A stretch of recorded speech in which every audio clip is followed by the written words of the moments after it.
Handang sagutin ang ating mga tanong sa batas. Narito na si Attorney Gabby Concepcion ng ating kapuso sa batas. Attorney, Happy Independence Day.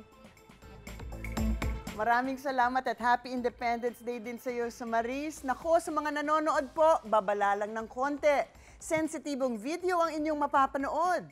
Patay ang isang lalaki sa Cebu matapos ibalibag ng nagsanla ng cellphone sa kanya.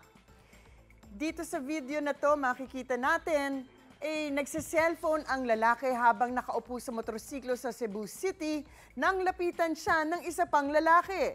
Gusto umanong tubusin nang lumapit ang kanyang cellphone, pero ang sagot nito, naisanla na niya sa iba ang cellphone. Sa galit, sinipa ng suspect ang motorsiklo at ibinalibag ang biktima sa semento kaya nabagok ang ulo nito. Ano ba ang sinasabi ng batas sa pangyayari ito? Well, ask me, ask Attorney Gabby.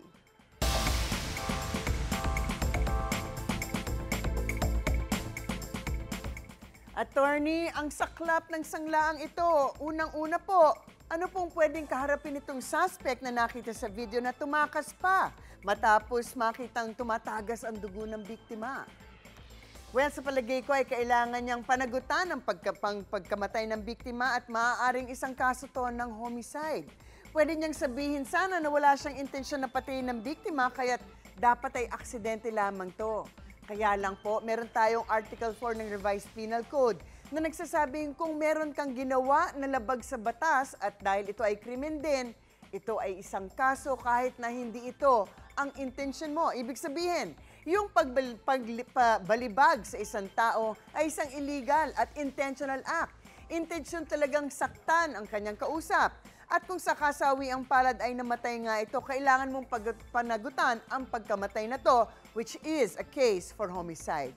Ngayon, sabihin natin na isang aksidente nga ang nangyari. Nasagi lang halimbawa ang tao at dahil dito nabagok ang ulo. Pero tumakbo siya. Posibleng kaso naman to ng tinatawag nating abandoning one's own victim, isang krimen sa ilalim ng Article 275 ng Revised Penal Code din. Dapat naman, kung nakasakit na kayo, dapat ay tulungan po ninyo. Isa pang tanong, Attorney, uso po ngayon ang sanglaan ng cellphone at gadgets. Kapag po ba may nagsanla sa akin ng gamit, pwede ko rin ba yun isangla sa iba?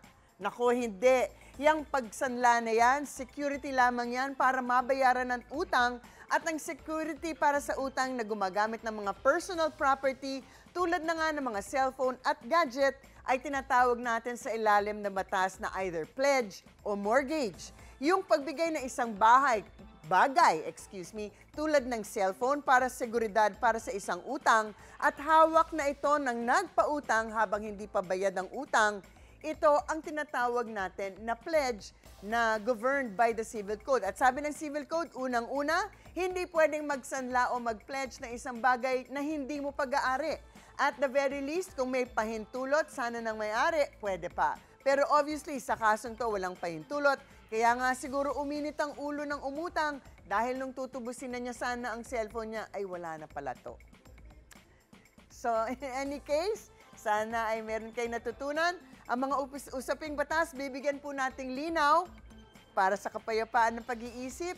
Huwag magdalawang isip. Ask me, ask Attorney Gabby.